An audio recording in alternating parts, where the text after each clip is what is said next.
Jaurès manque cruellement au XXe siècle. Il faut aller à l'idéal en passant par le réel. Mais c'est vrai que c'est par la lutte concrète, c'est en changeant la vie concrète de l'humanité qu'on atteindra le réel. Jaurès, il faut le dire, est un socialiste de son époque.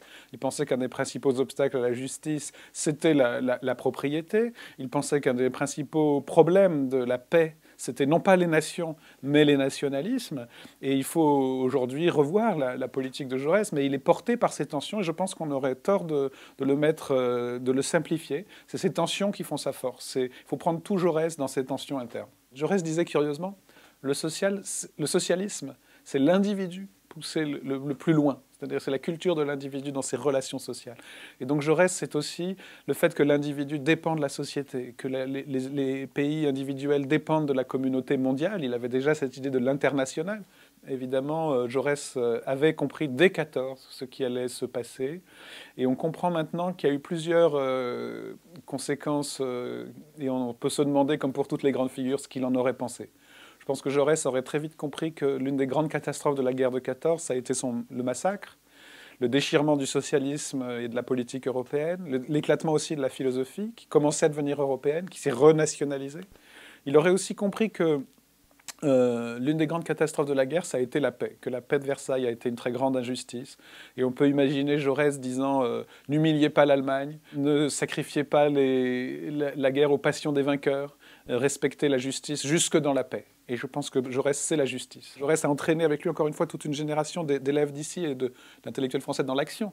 Ils se sont retrouvés à des postes très importants parfois. Et Bergson disait, très proche de cette citation de Jaurès, qui dit qu'il faut former les hommes de pensée pour qu'ils deviennent des hommes de combat. Bergson disait, il faut penser en homme d'action et agir en homme de pensée. Je pense qu'ils avaient alors le souci que la pensée ne soit pas simplement le savoir qu'elle est d'abord, mais aussi soit engagée au service des hommes. Jaurès est un de ceux pour qui on peut dire qu'il non seulement il a été élève à l'école normale supérieure, mais que l'école normale supérieure est l'école de Jaurès.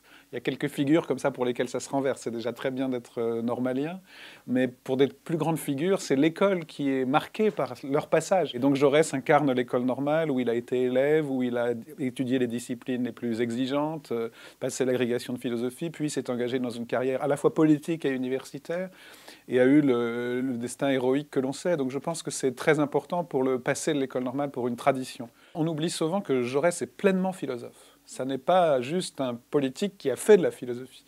Il est pleinement philosophe dès le départ et je dirais d'un bout à l'autre. Il écrit en 1893 deux thèses. La première en français sur la réalité du monde sensible. Le monde est matériel et entièrement, mais dans cette matérialité, il se trouve qu'il y a aussi de la sensibilité. Il faut prendre le monde sensible aux deux sens. C'est-à-dire, c'est le monde extérieur, matériel, mais c'est le monde vécu par des sujets aussi. Et Jaurès maintient aussi une subjectivité qui est animée par des idéaux. Et donc c'est cette dualité qui fait qu'il est matérialiste, mais qu'il garde aussi ce qu'on appelait à l'époque le spiritualisme. Il pense que l'histoire, comme il le disait, ne se fait pas toute seule. Il y a des sujets qui sont animés par des principes. Et sa deuxième thèse, qui portait sur le socialisme, on peut se demander pourquoi il n'inclut pas Marx dans sa thèse. Je pense qu'il est en débat constant avec le marxisme, qu'il adopte les principes du socialisme de son époque, jusqu'en philosophie, et qu'il y ajoute cette sorte d'idéal de justice universelle. Il ne faut pas juste contempler des idées, il faut se battre. Mais il ne faut pas se battre sans savoir pourquoi on se bat et pour des idées qui animent l'histoire dans son ensemble. L'histoire est aussi animée par des idées. Jaurès, c'est la voie royale, en quelque sorte, la voie royale de l'école républicaine. Il ne vient pas d'un des milieux les plus modestes que l'école, à cette époque-là, et d'une manière générale, est vouée aussi à accueillir et à porter dans un universalisme républicain que Jaurès a beaucoup défendu. Bergson répondait à Gilbert Merle, donc cet ancien élève à lui, il lui disait « Oui, mais Jaurès, c'est la générosité ». Et donc cette générosité, qui est une très grande vertu morale, une vertu dont Descartes avait fait un très grand principe, c'est ce qui porte Jaurès au-dessus même de telle ou telle idée contre une autre. C'est ce qui fait qu'il s'incarne dans des idéaux de justice. Encore une fois, c'est très concret, mais aussi de relations personnelles. Ses amis parlent tous de la personnalité de Jaurès. Il était disponible pour tout le monde. Il était là dans tous les congrès. Il se battait pour les mineurs, il se battait pour les enfants des écoles. Il avait donc une sorte de réserve d'énergie, d'expansion de soi au-delà de lui-même. Au fond, Jaurès est devenu une figure majeure pour la France d'aujourd'hui. Et l'école normale, évidemment, le reconnaît. Mais je pense qu'il y a aussi un symbole pour l'avenir. Il faut maintenir ces grands principes, mais il faut aussi maintenir la philosophie qu'étudiait Jaurès, les disciplines.